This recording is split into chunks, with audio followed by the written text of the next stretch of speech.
رسول پاک صلی اللہ تعالیٰ علیہ وسلم فرماتے ہیں اپنے آپ کو راستوں پر بیٹھنے سے بچا لو، تم بچو، راستوں پر مت بیٹھو۔ تو صحابہ اکرام رضوان اللہ تعالیٰ علیہم اجمعین نے عرض کیا یا رسول اللہ صلی اللہ علیہ وسلم ما لنا من مجالسنا بد نتحدث فیہا، ہمارے پاس یہاں بیٹھنے کے علاوہ کوئی چارہ نہیں ہے، کوئی جگہ نہیں ہوتی، ہم وہاں بیٹھ کر کے کچھ گفتگو کرتے ہیں۔ رسول پاک صلی اللہ تعالیٰ علیہ وسلم اس وقت پھر یہ ارشاد فرماتے اچھا بیٹھنا ہی ہے تم کو، ضروری ہے تو پھر اس کا حق ادا کرو، راستوں کا حق ادا کرو۔ تو راستے کا حق کیا ہے؟ صحابہ نے پوچھا راستے کا حق کیا ہے؟ حضور پاک صلی اللہ علیہ وسلم فرماتے ہیں نظر نیچی رکھ کر کے بیٹھو۔ لوگ گزرنے والے ہر طرح کے آتے جاتے ہوں گے، وہاں پر خواتین گزر رہی ہوں گی، تم اگر راستے پر تم کو بیٹھنا ہی ہو رہا ہے تو اپنی نظروں کی حفاظت کرو، اور پھر ہر ایک کے سلام کا جواب دو، رد السلام۔ وہاں بیٹھنا ہے تو پھر یہ راستے کا حق ادا کرو۔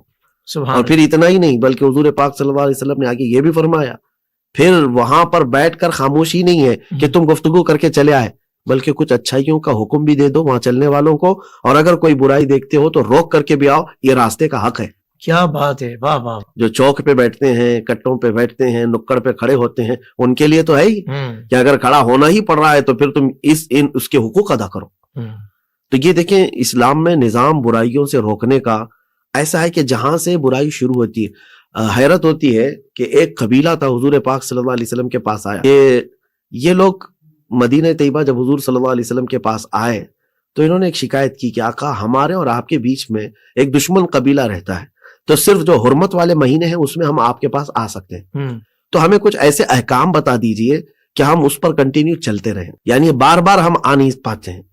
تو رسول کریم صلی اللہ تعالیٰ علیہ وسلم نے ان کو کیا فرمایا، 4 چیزوں کا میں تمہیں حکم دیتا ہوں اور 4 چیزوں سے منع کرتا ہوں، روکتا ہوں۔ اب یہ حدیث طویل ہے، 4 چیزوں کا جو حکم ہے اس میں نماز ہے، روزہ ہے، زکوٰۃ کا حکم ہے، اور خمس مال غنیمت میں سے۔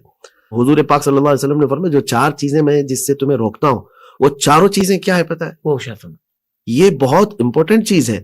4 چیزیں جو حدیث پاک میں ملتی ہیں، ایک وہ پیالے کا ذکر ہے جس میں شراب پیتے ہیں، یعنی وہ چاروں حنتم، دبا، نقیر، یہ سب نام ہیں۔ اس وقت عرب والے کبھی کیا ہے لکڑی کا گلاس بناتے، کبھی کدو کو کاٹ کر اس کے بیچ میں کا سب نکال کر اس کے چھلکے کو کھٹوری بناتے اور اس میں شراب پیتے۔ تو الگ الگ پیالے تھے شراب پینے کے اور ان کے نام تھے، اور رسول پاک صلی اللہ علیہ وسلم نے فرمایا چاروں پیالوں کو توڑ دو، اللہ اکبر، ان 4 پیالوں سے تم کو میں روکتا ہوں۔ اللہ اکبر، شراب نہیں، پیالوں کا ذکر ہے، کمال ہے صاحب۔ تو شراب کی حرمت تو آئی تھی، لیکن یہ پیالے، ہوتا یہ ہے عموماً کہ بندہ جو ہے شرابی جن پیالوں سے پیتا تھا جب وہ اسے دیکھتا ہے تو اس کی پرانی لت ہے، عادت ہے، تو کہیں وہ عود کرنا آ جائے، لوٹ کرنا آ جائے، پہلے اس جڑ کو ہی توڑ دو۔ کیا کہنے، واہ واہ، کتنا تم اس کو دیکھو اور نہ تمہیں خواہش پیدا ہو۔ صحیح۔ تو یہ ہے برائیوں سے روکنے کا نظام۔